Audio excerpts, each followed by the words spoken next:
Hi everyone, welcome back to my channel. இப்போ நம்ம என்ன பார்க்க போகிறோன்னா சிம்பிளான குருமா எப்படி வைக்கிறதுன்னு பார்க்கலாம். வாங்க, இது சட்டுன்னு 10 நிமிஷத்தில் செஞ்சிடலாம்.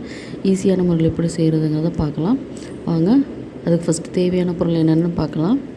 இப்போது தேவையான பொருள் என்னென்னு பார்க்கலாம் வாங்க. வெங்காயம், சின்ன வெங்காயம், தக்காளி கொஞ்சம் மீதி எடுத்து அரைச்சி வச்சுக்கணும், பூண்டு, கருவேப்பிலை, தேங்காய் அரைச்சி எடுத்து வச்சுக்கலாம், தக்காளி அரைச்சி கொஞ்சம் எடுத்து வச்சுக்கலாம். அப்புறம் எவ்வளோ தேவையான புளியோ அதை ஊற வச்சுக்கலாம். அதை கரைச்சிட்டு மஞ்சள் தூள் சேர்த்துக்கலாம். அப்புறம் கொஞ்சம் தேவையான மிளகாய் தூள்,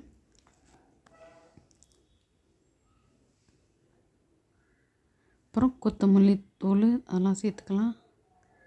கொஞ்சோண்டு சீரகத்தூள், அப்புறம் கருவேப்பிலை போட்டு இதெல்லாம் அதிலே கரைசிடலாம்.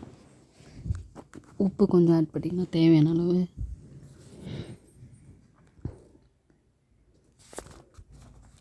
இப்போது ஒரு கடாயை வச்சு அதில் ஆயில் விட்டு வெந்தயம் கொஞ்சம் ஆட் பண்ணிக்கலாம். அப்புறம் கடுகு போட்டுக்கலாம். அப்புறம் சின்ன வெங்காயம் இருக்குல்ல, அதை எடுத்து ஆட் பண்ணிவிட்டு பூண்டையும் ஆட் பண்ணி கருவேப்பிலையும் ஆட் பண்ணிவிட்டு வணக்கணும்.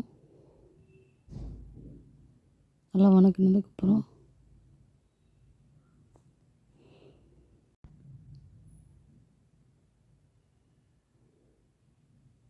நல்லா பொன்னிறமாக ஆற நல்லா வணக்கிட்டு தக்காளி ஆட் பண்ணிக்கலாம்.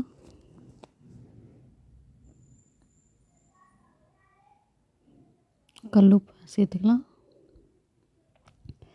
சேர்த்து நல்லா ரெண்டையும் நல்லா பொன்னிறமாகிற வர நல்லா வதக்கிக்கலாங்க.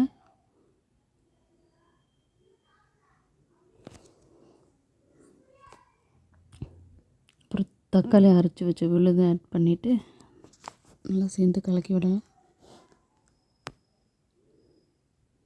அந்த பச்சை ஸ்மெல் போகிற அளவுக்கு நல்லா வணக்கணும்.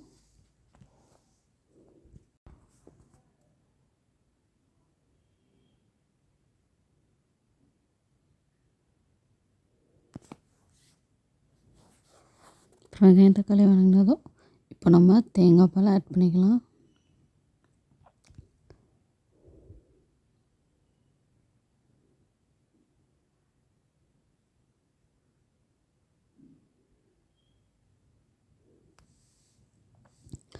அதுக்கப்புறம் நம்ம கரைச்சி வச்சுருந்தோம்ல புளியில், அது எல்லாத்தையும் இப்போ ஆட் பண்ணிடலாம்.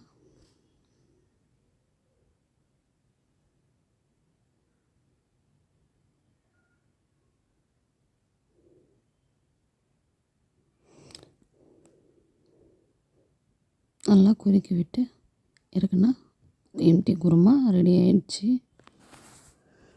இப்போ லாஸ்ட்டாக கொத்தமல்லி கருவேப்பிலை போட்டு இறக்கணும். குருமா ரெடி. இதை நீங்கள் வீட்டில் செஞ்சு பார்த்துட்டு எப்படி இருந்துச்சுன்னு சொல்லுங்கள்.